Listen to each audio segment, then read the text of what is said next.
இல்லை, நான் 5வது வரைக்கும் தான் படித்தேன். அதுக்கு மேலே படிப்பு வரலன்னு எங்கள் அப்பா படிக்க வச்சு பார்த்துட்டு விட்டாங்க. போடா நீ விவசாயமே செய்டா, உன் மண்டிக்கு படிப்பை ஏறாதுடா உன் மர மண்டிக்கு. சின்ன வயசுல இழுத்து விவசாயத்தில் என் அப்பா விட்டார்.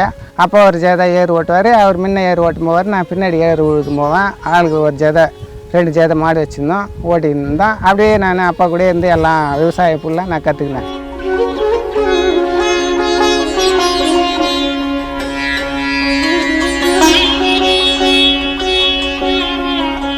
இப்போ அப்பாவுக்கு 87 வயசு ஆகுது, எனக்கு 47 வயசு ஆகுது. இப்போ காலைல வருவார், அவரால் முடியல, நடத்துக்கே முடியல, அப்படியே தள்ளாடுறாரு, ரொம்ப வயசாகிட்டு.